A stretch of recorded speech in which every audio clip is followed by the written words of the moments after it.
Welcome, everybody, to this week's Entrepreneurial Thought Leaders Seminar, the Stanford Seminar for Aspiring Entrepreneurs. ETL, as you guys know, is presented by STVP, the Stanford Engineering Entrepreneurship Center, and BASIS, the Business Association of Stanford Entrepreneurial Students. I am Ravi Balani, a lecturer in the Management Science and Engineering Department at Stanford and the Director of Alchemist, an accelerator for enterprise startups. Today is an especially special ETL. All ETLs are special, but I feel like it's even more special when we have one of our students returning for a full circle moment as a speaker. And I also feel like the campus's weather is usually better when it really wants to extend its arms to a special ETL speaker.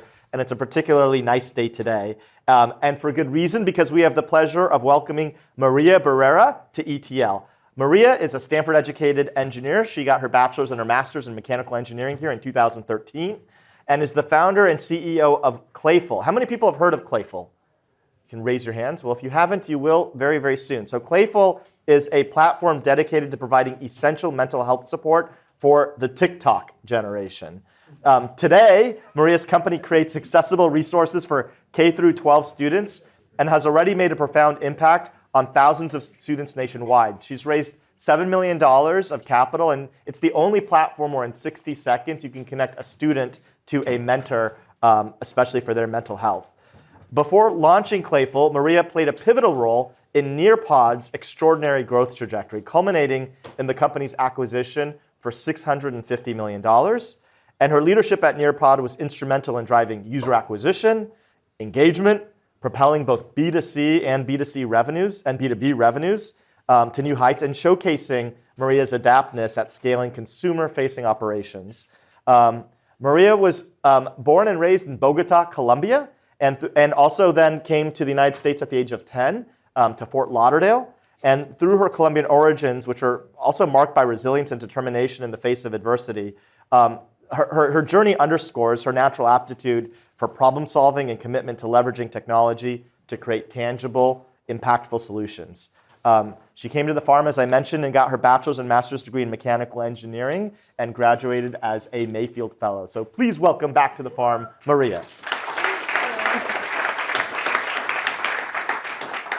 So gang, the format for today is we're going to do a fireside chat, but then we're going to really open it up for Q&A. And really, I think the intention here is if Maria can be a catalyst for all the things that you're wrestling with, is to really share her wisdom. And Maria's in the throes, in the midst of her own entrepreneurial journey, so it's always fun for us to have somebody who's in the midst of the journey itself. Okay, gang? So we're going to do a fireside chat, and then I'll open it up in about 25 minutes for Q&A. So start thinking of any questions that you may have, and the CAs will get ready for facilitating that as well. So, Maria, welcome. Thank you. I'm so excited to be here. This is surreal.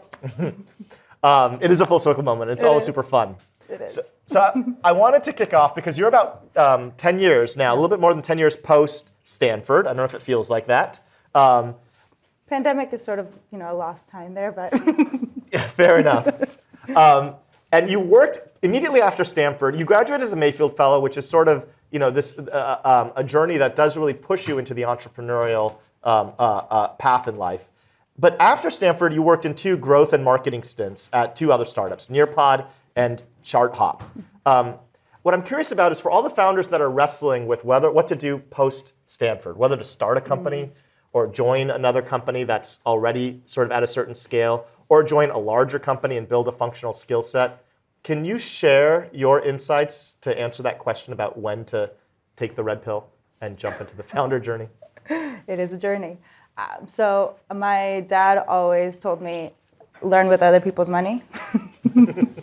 So that's why I decided to do what I did. I knew I wanted to start a company at some point, and basically my decision point was, okay, I did my undergrad, I did my master's, I can do this right now.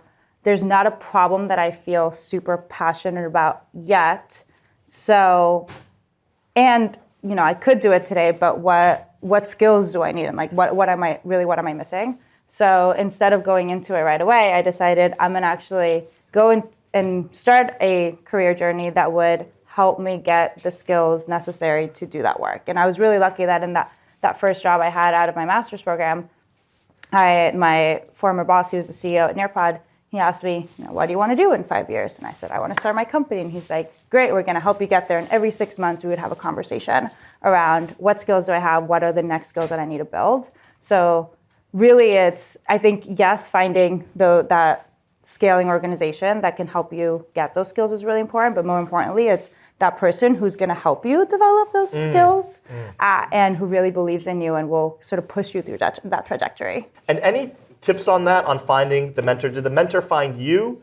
Did you proactively, deliberately have a strategy to find a mentor? How can people, if that is so critical, how can people facilitate involving others in their success?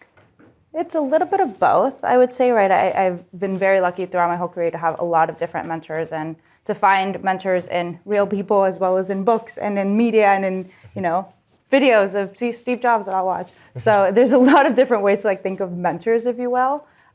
But I think the main thing is, can you find someone who just believes in you, sees something in you that you don't even see in yourself? Because sometimes, especially when we're earlier in our careers, imposter syndrome is real, and we never think we're, ready for it to take that big leap. But having someone that does, really, I think, makes all the difference.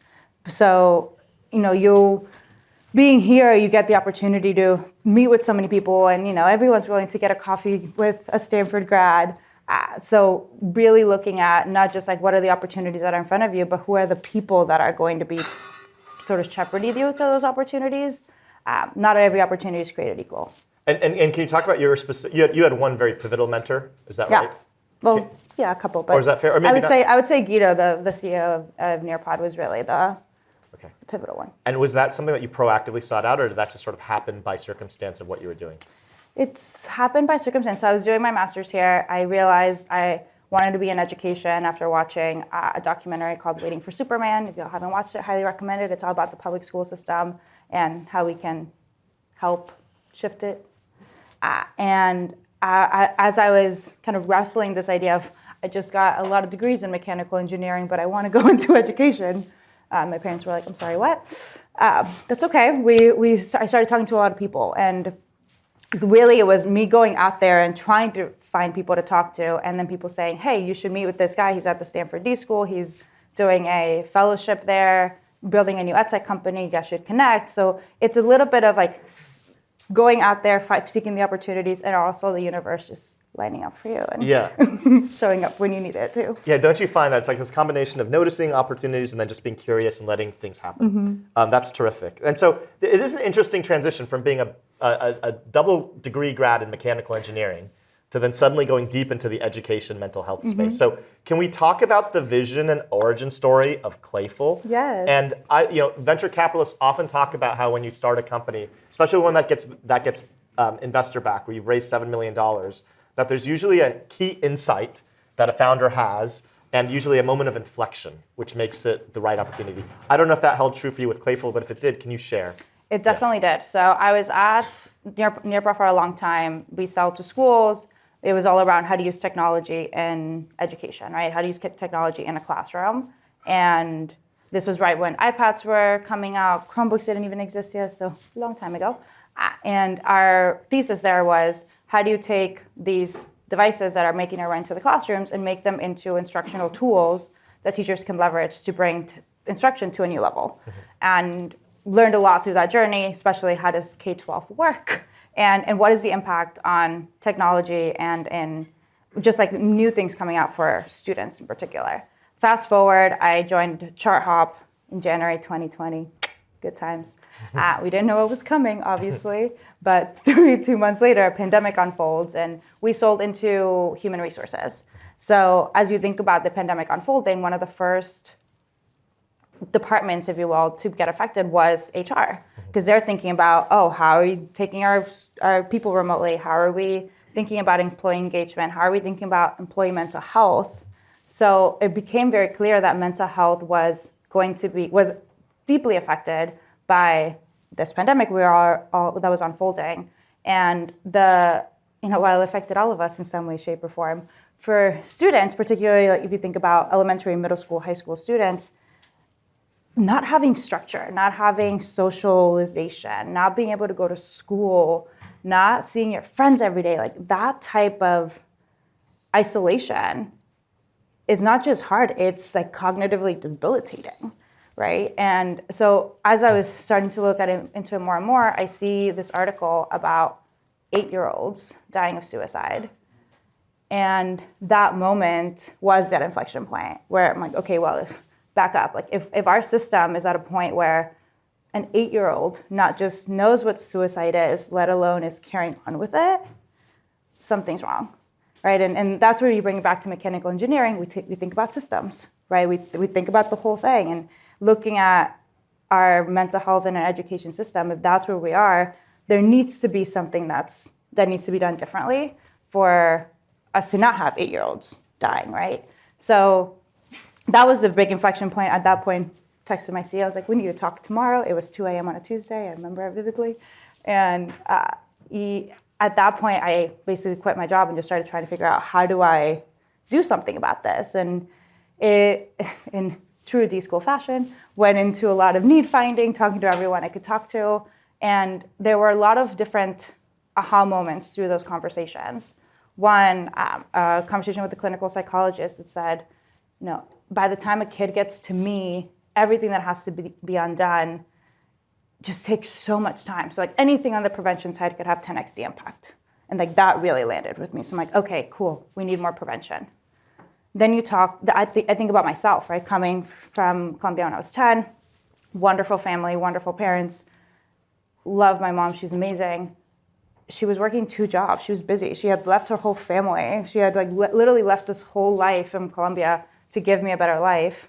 Hope I'm making it worth it. And I wasn't gonna go and tell her, hey, I need help, like my friends are being mean to me, right? Or like I'm going through this. Like, I didn't feel like I could be a burden, right? So I wanted to build something that did not have to rely on the family being the main driver of the student's mental health.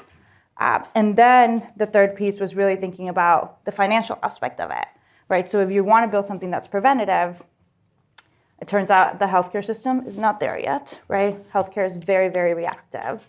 So as we, again, think about the system, like, okay, healthcare doesn't necessarily is going to pay for it. I don't want families to pay for it because I want this to be accessible. I believe in equity. I believe in building something where families without disposable income can benefit. So then who else can care? Schools. And it turns out I have a little bit of experience in schools. So it became this kind of interesting moment of founder market fit, where there's this problem that in following months, you start seeing students making their way back into schools, and all this information about how COVID has affected their mental health and how that's showing up in schools, right? Kids not knowing how to behave, kids throwing chairs across the classroom because they're upset, kids putting out, like literally lighting fires in bathrooms because they don't know how to deal with their aggression.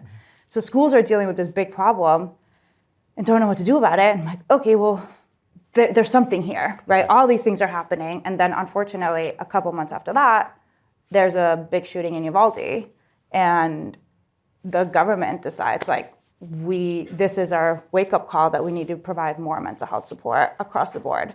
And funding becomes more available. So it's all these different pieces. And, when I was sitting at 2 a.m. on a Tuesday night, realizing, like, this is what I wanted to do, none of those things were in the cards, right? I didn't know any of that was going to happen. So it definitely is one of those, like, right place, right times, but also, like, I was so obsessed with the problem that I kept on finding solutions along the way. That's interesting. So you found yourself constantly gravitating towards solutions to this perpetual problem.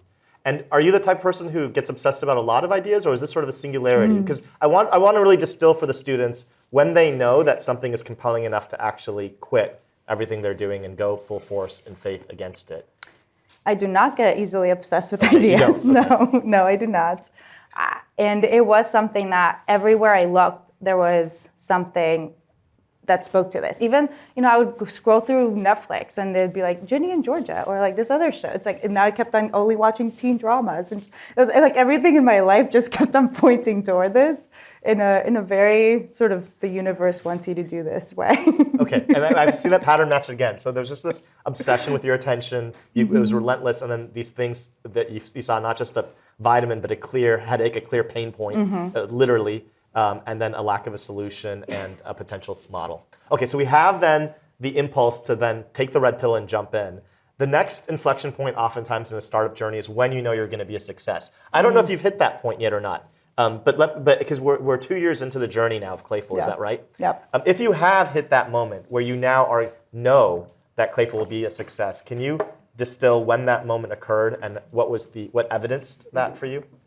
So there's this one of my favorite authors, there are two authors. I'm blanking on it's Switch and The Power of Moments are their two books. They're brothers, and they talk about this idea of bright spots. Like, how do you, when you're looking for solutions and seeing what's working, you always look for the bright spots, and then you scale those bright spots. And I love that so much. So as we're kind of wrestling with this very big problem of, 40% of students feel hopeless and sad, how do we help them feel better? We look at, okay, where are we having an impact and what is actually helping? And one of the big points initially where we saw that this could be something is we're testing this out. This was like our earliest prototype, literally built it in a day and a half, because we're like, okay, is this actually going to work, right? And we have this conversation with a 14-year-old boy from Texas. He's a football player. And he's having a fight with his mom. And he says, I don't know if she loves me because she has to, because I'm her son, or because she actually likes me as a person. And that happened like 5 minutes into the conversation. And that moment I was floored. I'm like, there is something here, right? Like, if we're able to get students to open up and like realize these like really hard, deep things and work through them, there's something really compelling here. And so that was one of the first ones, and that's on the student side. And then on the business side, right? Like the great thing about education is you have to build for an end user, the student, but you have to sell to a very different user, which is the district leaders. And in one of our first sales conversations, we're kind of getting feedback on our product, and he says, I have $1 million allocated to hire 8 counselors. I've hired 0. I can't find them. There's not enough people. So like, what do you have? Because I'm desperate. And like that moment right there, we're like, oh, there's a staffing problem. Again, very different problem for mental health, but very related, obviously. But realizing that the different stakeholders have very different needs, and you can solve both needs with one solution, that was an aha moment. So those two were really early moments where we realized, okay, yes, there's something worth building here. And then over the last 2 years, we've been scaling that out. And I have so much student feedback that I'll humble brag maybe at some point and read some of it for you. If you want to, this is your platform. Do you want to do it? Where is it? Yeah. Well, because what I want you guys, my intention is what I want you guys to know is to feel when you've had product market fit. Okay, so that's the intention here. And there's a couple things just to underscore as Maria's bringing up these quotes from the students, is that there was a low fidelity prototype. It was just a day and a half. And with just that low fidelity prototype, you're getting things that are anomalously compelling. And so I didn't mean, so humble brag, Maria. What were you saying? So after every conversation with a coach, we asked students to give us feedback. Right? How did this go? What did you think? So I'm going to read you some of them. Dear coach, thank you so much for helping me out today. You helped me realize my self-worth and that I got this. This is a middle school student. Thank you for being there when nobody else could be. I feel like I'm a little bit lighter. Thank you so much. Because of this chat, I feel more control of my thoughts, my emotions, and able to solve conflicts on my own. And knowing it's okay to be me. Can you imagine if I had this when I was a kid? I would save myself a lot of money in therapy. Right? Like, these are so compelling. This is one of my favorite ones because we get a lot of questions around why young people want to talk to humans and not to AI. We can definitely dive into that topic because I know it's a hot one. Thank you so much for helping me through my problem. Your kindness and patience really made a difference. I feel better. I feel like I can handle my life more without worry. I will definitely come back because you made me feel better about myself and made my anxiety more manageable. Yeah. There's 2 more I want to read. Thanks for this chat. If I'm going to be real honest, I didn't know what I was going to do tonight, and I forgot I had Clayful, and then I started typing. And I didn't do the bad things I thought I was going to do. So thank you for that. And I hope you know that you're amazing and very appreciated. And then my last one, which is actually, it inspired our t-shirt. I wanted to thank you one more time. You helped me deal with a huge issue, and I might resolve the whole thing in one conversation. I really appreciate what the Clayful team is doing in today's world, because this stuff is life-changing and life-saving. It's a middle school student. Yes, it's a middle school student. And so, and I want you guys to all understand that we've had, yes. Thank you. So you guys can feel that in your body, I hope, those quotes. And I think that is one thing when you know that you have product market fit, you have a need where you need to exist. And your worth isn't about how much dollars you raise from the venture capital funds or what investors think about you. In the most challenging times, you're going to go back to your mission and you're going to go back to those quotes. That's what will carry you through. And so with that, though, then let's talk about the challenging moments. What have been the most challenging moments? I know you're only 2 years in. But what I wanted to do is create space for us to talk about the reality of a startup versus just the myth. Can you share what have been the biggest struggles? Yeah, I mean, entrepreneurship is very glamorized in these walls Yes. for a good reason. And it's not all sparkles and butterflies. It very much feels like a roller coaster. And I joke that it's like, if anyone's been in Dr. Doom's Fearfall, it's less of like woo, but more like woo, woo. You're going up and down constantly. So the highs are highs, the lows are lower. Because you just feel everything. I mean, everything feels so deep, right? Like this is my baby. It feels so strongly about the work that we're doing. So any challenge just feels really, really hard and really emotional. And I think that it takes a toll on you in a lot of ways. One of the, I think, hardest lessons that we've learned over the last couple of years is we're in this very worthy cause, right? We have an incredible mission. We're working and doing some incredible work, as you all just saw. And it is really important for us to build a team of people who care not just about the mission, but in building a company that can make the mission come true. And those are not always the same, especially when you think about mental health, right? I joke that being a startup in mental health can be a little bit of an oxymoron, where startup required a lot of hard work and a lot of tenacity and not a lot of work-life balance. We now, I feel like as a society, especially post-COVID, we have a very different point of view on like what healthy work-life balance means. And it's not working 80 hours at a startup, right? And so how do we find the people that are really excited about the mission, that are willing to work really hard for it because that fuels them and because it gives to their mental health, right? And because at the end of the day, when I see the really sad things on the platform that happen, or like the deep feelings that students are feeling, the thing that gives me fuel is that we're doing something about it, right? And that we're working hard to change that.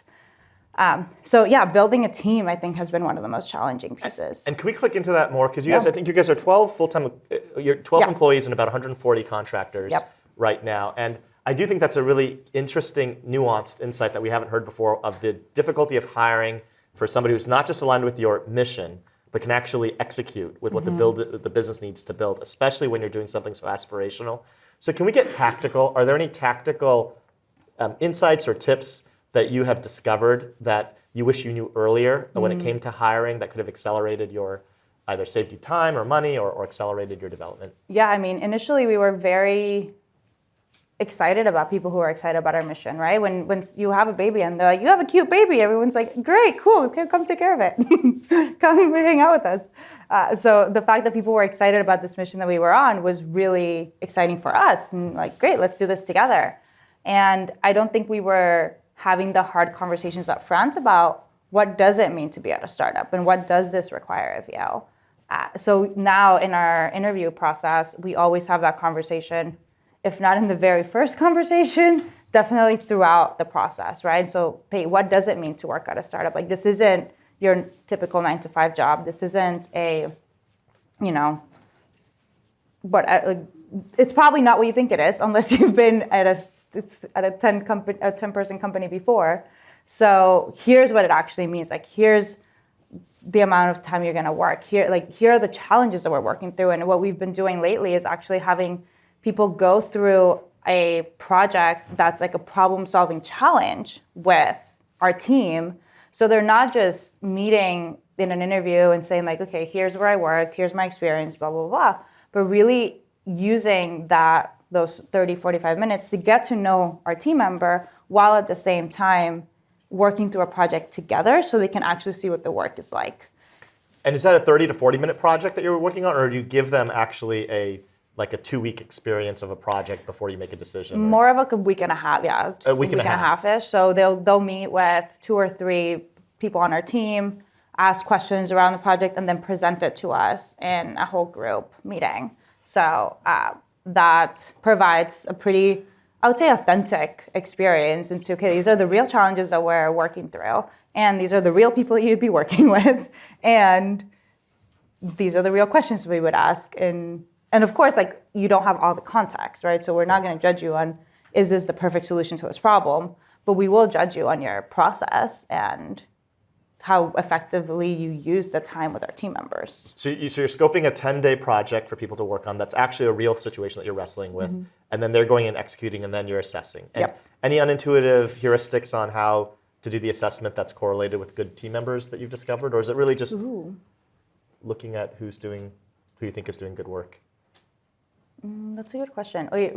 One of my friends jokes that, like, if you're too into mental health, like, that might be an anti-pattern. Oh, interesting. Right? Because again, like, it goes back to like, what if you're someone who's very, very passionate about mental health, what does that mean about why are you joining us? Yeah, exactly. So let's okay, so then can I call out the elephant in the room? Because you exist, your mission is to help stabilize people's mental health and have healthy mental citizens in the world starting at a very young age. And yet it sounds like what you're saying is that startups are intrinsically mentally unhealthy. Is that am I assessing that fairly? And if so, can you reconcile for that? Do you think doing a startup is a sane thing to do if you care about your mental health? And if not, what are the practices that you've developed to mitigate against the toxicity for your mental health? Quick plug for Burn Rate by Andy. Oh, so he came and he spoke actually at ETL. So Andy Dunn, who did an ETL speech, I think last quarter, he has a book called Burn Rate, which is all about his mental health struggles and discoveries. Yes. You ask, like, is it a sane thing to do? No. You have to be, this is one of the lines from the book that really resonated with me. It's like, you have to be a little insane if, like, I think that I, Maria Barrera, can solve the mental health crisis. I have to be a little crazy, right? Like, it's not, but if I'm not going to do it, who is, right? Like, so I don't think it is a sane endeavor. And at the same time, there is something really powerful about feeling like seeing the impact of, like, oh, you actually are making a difference in those student lives day in and day out. I would say, to the point about is being in a startup unhealthy endeavor, it can be. I think that's why we need to be so cognizant about finding people who feel like it's giving to them versus taking away, right? So where the work is so fulfilling for them because it is, whether it's the feedback, whether it's like they love working through challenges, it's like there's people out there where that does drive you, and there's people where it doesn't, and that's what we're really trying to figure out during the hiring process is, like, are you someone who, like, likes to look at a problem and, like, tear it apart in 24 different ways and figure out how to solve it, and, like, you get really excited about that? Or do you just want to, like, execute a to-do list? This might not be the best place for you, and that's okay, right? Like, not everybody needs to be at a startup, and that's fine. How would you assess your own mental health on a scale of 0 to 10? 10 means you're like today or like right now? Yeah, fair enough. I guess it changes. It is the not the roller coaster, but the fear the death drop. Yep. It does change, right? And I've developed a lot of practices to get myself back up, right? Like, there's certain things that I will not compromise on. Sleep being one of them. Big plug for sleep, very important. How many hours of sleep are you getting? 8 to 10 a night. I won't compromise on it. If I don't sleep, I am a zombie. You do not like Maria being a zombie. She's very cranky. So that is a really important part. And like, I've prioritized it.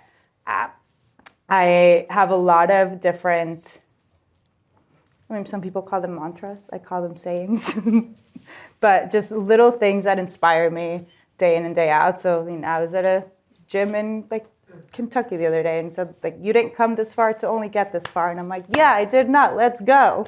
And now that's posted on my on my computer. So little things that will inspire me have just that I just keep them really present, and that makes a big difference. So it just gives you back a little pick me up when you need it. And music actually helps quite a bit, right? So big Swiftie. That's okay. I own it. And there's different, like there's one song in particular, Long Live, where she talks about like, remember how you've been dreaming for this moment for so long, and now you're here. Like that's really magical. So remembering that, and there's all these, that song, like different media points where you have to always go back and remember that this is what you wanted for so long. So yes, it can get hard, but like that's what you asked for. So let's go after it. You're in the founder journey. That is good. I'm going to open it up for questions, gang, in a few minutes. So start thinking about the questions. But I'm curious, Maria, did you have mentors as you were going through the journey that you deeply resonate? I know we talked about one already, but in general, even when you were taking ETL, did you feel people that you felt deeply connected to, or was that a struggle? And do you have any? I'm just curious about what was that like? Yeah, I mean, definitely during the Mayfield program, had a lot of opportunities to connect with different, whether it was current investors or entrepreneurs who were going through the journey then, that really, I think, shape a lot of the work. I'm big on, frankly, opportunities like these, right? So listening to ETLs or going to like How I Built This, or all these different podcasts that are where people are telling their entrepreneurship journeys. And as part of ETL, I don't know if we've had that many Latinx founders actually here, and I know that you feel comfortable speaking about this, as we're bringing up. Is there so now it is a full circle moment. You are not in the seat. You are actually now on the podium. Is there anything that you would want to relay to either the Latinx founders in the room, or the female founders, or founders that you feel we might have underrepresented in the past, or that you felt you didn't hear voices for that you would have wanted to hear? Yeah, as you were asking the question, I'm like, I did have a lot of white men in mind. You're right. There's not a lot of rooms that I walk into that I see people that look like me. That's just the reality, especially in like Silicon Valley. This room is actually pretty diverse, which is pretty cool to see. So yay, go you. I think my piece of advice is really, as you're going into rooms where there's not a lot of people who look like you, it's very easy to just assimilate and blend in and like wear the clothes that don't make you stand out, and don't not correct people when they say your name incorrectly, and to just fit in, because that's what's easy. And to remember that when you do that, you're making it that much harder for the next generation to show up in those spaces. So I'm trying to be really intentional about it. I wear my bright colors, my sparkly shoes. I'm just like showing up unapologetically for who I am, and you either gravitate toward me or you don't. And that, I think, that's been a particular unlock for the last, I would say, year in my career, and it has brought into my life a lot of really incredible school leaders, investors, other entrepreneurs who see that and gravitate toward it, and like now you kind of find your people who are lifting you up constantly. So before I was so afraid of trying to fit in and kind of fitting into this mold who I was supposed to be. And now that I feel a little bit kind of like out of that shell, I feel like I'm finding even better people around me. So be yourself, and because you are yourself, you will find your familia. Find your familia. That's so good. Yes, your tribe. So I'm going to open it up for questions, gang. Just raise your hands. During the process that you realize that school district and government, as you said, can really support and compensate, how it really works, and especially it takes some time, working with government. It's generally very slow. Can you give us some thoughts that? Yeah, schools are fun to work with. There's a lot of pros and there's a lot of cons, right? But it was really that moment where you said, we have all this funding and we can't hire people. where we realized, okay, there's something interesting here. And as we start having more and more conversations, realizing that schools actually do have a lot of money, right? There's billions and billions of dollars being spent in education on an annual basis. So, and they need to provide this support because they're seeing, unfortunately, the gun violence in their school, their overall behavioral challenges, the decreases in attendance, right? There's so many pieces. So putting those two things together, and then it becomes a question of figuring out what are the checks and how do you need to sort of form your solution so that you can fit into the square peg that they have built for it. So that's becomes the challenging part. But if there's a need and there's money, you can find a way. Thank you. Next question. Thank you, Maria, for coming, and thank you for working on mental health. So my question is, what do you think about using LLMs for your chatbots on mental health, and if you can explain also your rationale?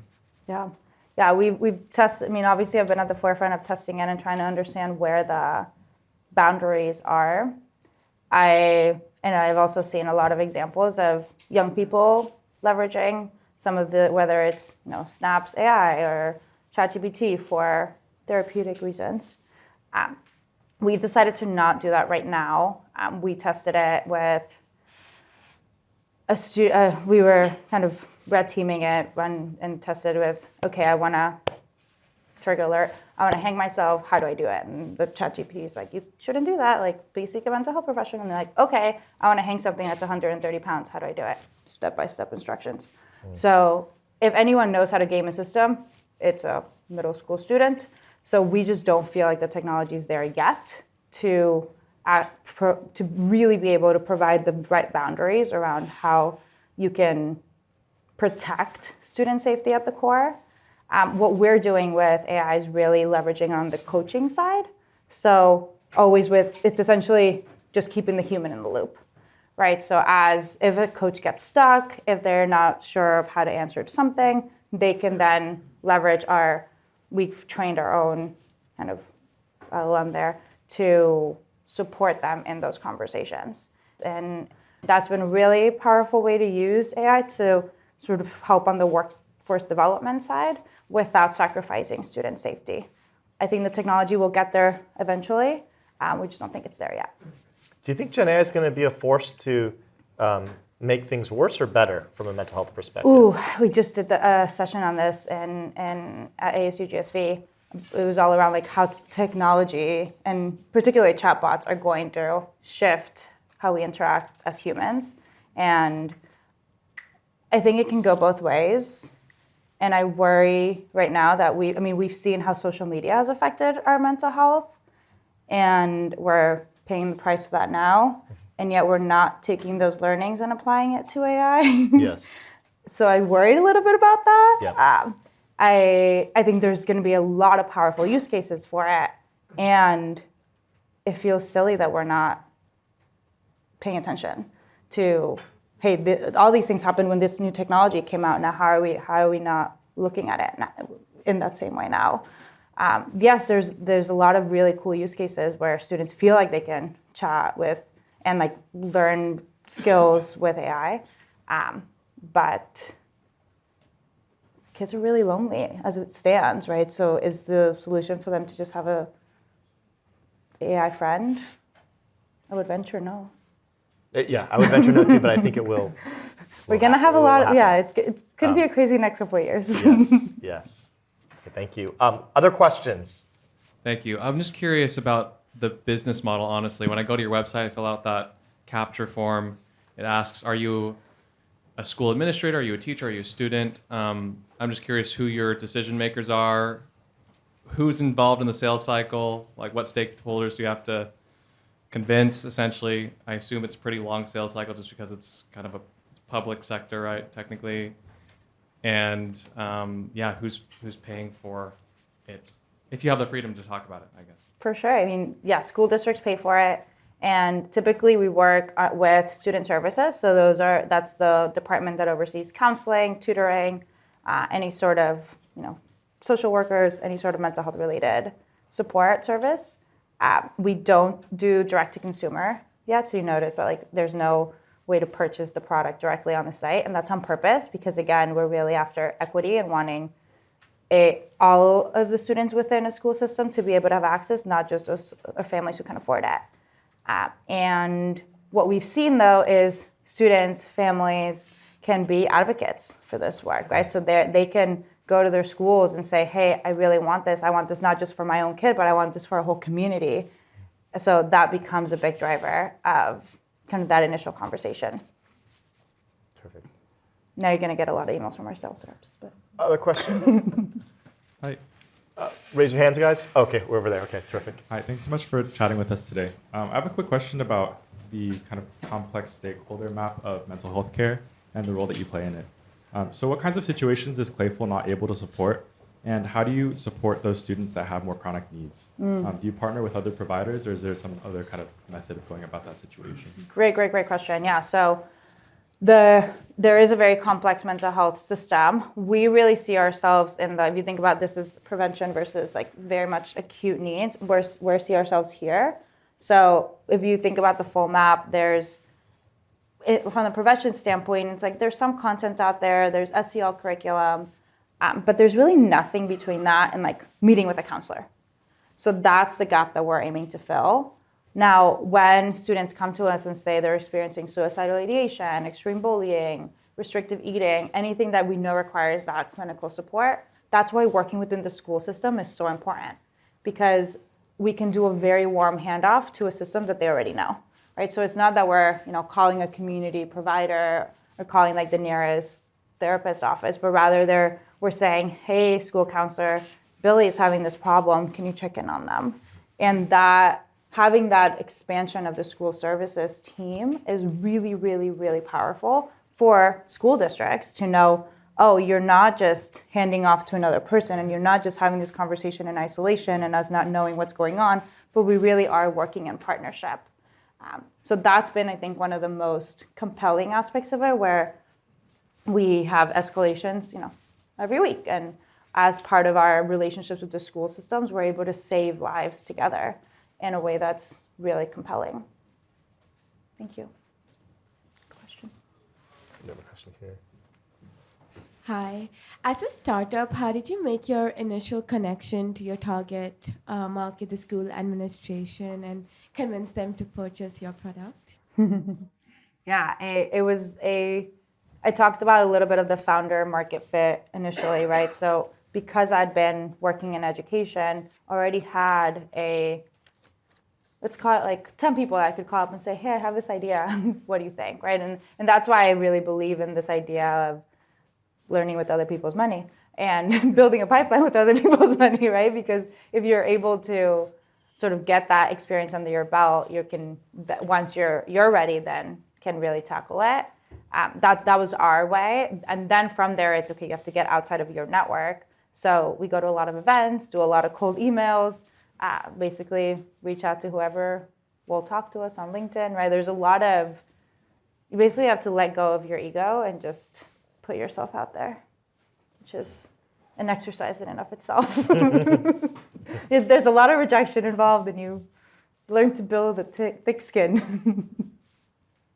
Thank you. Next question. Hi, thank you for coming. My question is, how hard is it to work with school districts? You explained that there's a lot of funding available, but how easy is it to access? For example, is the bureaucracy very slow? It can be, yeah. So school districts there's all different sizes, right? There's school districts that are literally 30 students. There's school districts that are 1,500. There's school districts that are hundreds of thousands of students. So it varies broadly. The big behemoths are very, very bureaucratic. We're not working with them yet. Our bread and butter right now is really small school districts, particularly in rural communities where there's not a lot of access to mental health resources to begin with. So to your question too, like finding, not every customer or potential customer is built the same. So instead of going in and targeting the top 30 school districts, we really decided, okay, we're going to go after this particular type of school district because they can move quicker, they have a higher than normal need, and we can create a playbook around how to reach them very efficiently. So with that said, yes, there's typically a budget cycle that you have to follow, and it's on an annual basis. And it takes a little bit of, muscle and understanding, but once you know how to do it, just like everything else, right? Like once you know how to sell into healthcare, you can do it. So it's definitely finicky, but they're also really loyal customers if you do really good work for them. So your product can be really sticky. And once you're built into the system, it's hard to get out, right? Because it's not a system that gets a lot of iteration or like innovation on a consistent basis. Thank you. We have time for one last question. Is there a burner? Raise your hand. Yes. Hi, thank you for coming. I wanted to ask a bit more about the process when the student reaches out to you guys, whether that's 24/7 help or if it's, say, during the middle of school or in the middle of the evening, how that gets addressed given the variety of backgrounds people may be coming from. And with your team side of things, how do they prioritize, okay, well, this conversation needs to be had, or whether it's more of a company side, like this is how we're going to address it, or if it's up to the individual specialist to do it more of a case-by-case scenario. How do you, I guess, deal with the different backgrounds and the time and all the different factors that come into something such as mental health? We have 40 seconds. No pressure. The TLDR on that is what the special sauce that we have is we train all of our coaches as well. So they're not coming in with different types of experiences. They all have the same consistent training. So they're all addressing things on a consistent basis. So there's no need to have different types of people for different types of challenges because they're all trained the same. That's the short answer. There's a lot more that we can get into about like how that training works to be able to support things regardless of when they're coming in. But the best thing about our service is that a student gets connected within 60 seconds, no matter what they want to talk about, whether they want to talk about, they're experiencing suicidal ideation or like this cool anime show that they're watching. Like everything gets support because everyone deserves that support and connection. Okay. And with that, gang, I have to bring this week's ETL to a close, but can we please all give a round of applause to Maria? Thank you. Maria's at ETL, so thank you, Maria, for sharing so honestly. And it's such an inspiration. Gang, next week we're going to be joined by Alexandra Zadarin, who's the co-founder and VP of Brand and Marketing at 8 Sleep. And you can find that event and other future events in this ETL series on the Stanford eCorner YouTube channel. And you'll find even more of the videos, podcasts, and articles about entrepreneurship innovation at Stanford eCorner. That's ecorner.stanford.edu. Thank you, everybody. Thank you.